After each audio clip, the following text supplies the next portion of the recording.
नमस्कार. जय भवानी, जय शिवराय.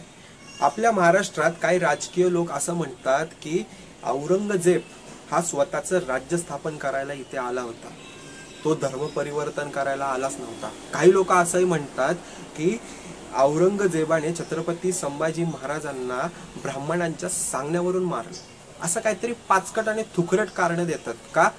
कारण राजकीय लोकांना जातीभेद करायचा असतो, मतांची विभागणी करायची असतात म्हणून, आणि हिंदूंना सेपरेट करायचं असतं.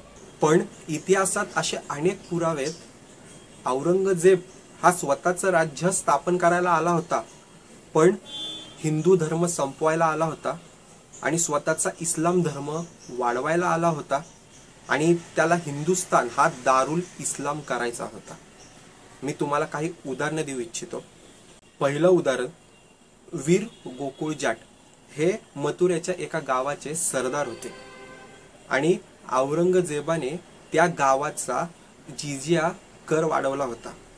त्यानंतर गोकुळ जाट यांनी तिथल्या शेतकऱ्यांना एकत्र घेऊन औरंग्याला जिजिया कर द्यायला नकार दिला. औरंग्याला जेव्हा कळलं की जिजिया कर द्यायला नकार दिलाय, तेव्हा औरंग्याने अब्दुल नबी खान या फौजदाराबरोबर अनेक सैन्य पाठवून त्यांच्यावर हल्ला चढवला. पण गोकुळ जाट यांनी त्यांच्या सैन्यांबरोबर त्यांना पराभूत केलं आणि अब्दुल नबी खानाला मारून टाकला. परत औरंग्याने चांगलं सैन्य पाठवलं, पण दुर्दैवाने त्यावेळेस गोकुळ जाट यांचा पराभूत झाला आणि त्यांना कैद करून औरंग्याकडे आणलं.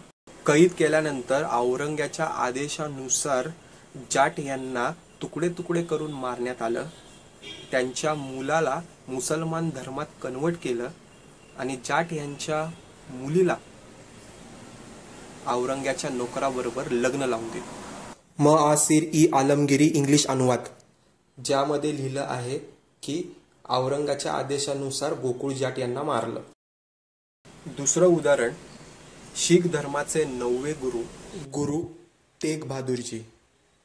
औरंग्याच्या आदेशावर जेव्हा काश्मीरी लोकांचं धर्मपरिवर्तन केलं जात होतं, तेव्हा पंडित कृपाराम हे गुरु तेग बहादुरजींकडे गेले आणि त्यांनी सांगितलं की औरंगजेबाच्या आदेशावर मोगल आमच्यावर अत्याचार करत आहेत, ते आमचं धर्मपरिवर्तन करत आहे. मग गुरु तेग बहादुर यांनी हिंदूंकडून औरंग्याला निरोप पाठवला, आधी गुरु तेग बहादुर यांचं धर्मपरिवर्तन करा, मग आमचं धर्मपरिवर्तन करा. त्यानंतर औरंग्याने गुरु तेग बहादुरजी आणि त्यांच्या 3 भावंडांना कैद केलं आणि त्यांच्या 3 भावंडांना आधी त्यांच्या समोर मारून टाकण्यात आलं. आणि मग गुरु तेग बहादुरजींना विचारण्यात आलं की तुम्ही इस्लाम धर्म स्वीकार करा, नाहीतर तुम्हाला मारून टाकण्यात येईल. गुरु तेग बहादुरजींनी इस्लाम धर्म स्वीकारायला नकार दिला. मग औरंग्याच्या आदेशानुसार गुरु तेग बहादुरजी यांना मारून टाकण्यात आलं.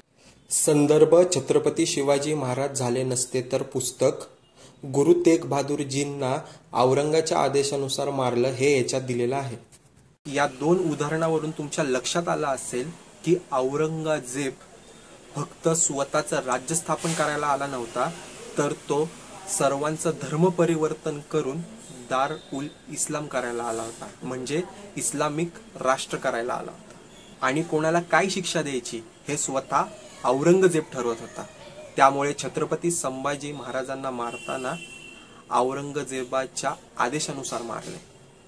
औरंग्याला कुठल्या ब्राह्मणांनी सांगितलं नाही. औरंग्याच्या आदेशानुसार छत्रपती संभाजी महाराज व कवी कलश यांना मारण्यात आलं. आलमगिरी ग्रंथातील पुरावा. जय शिवराय, जय शंभूराजे.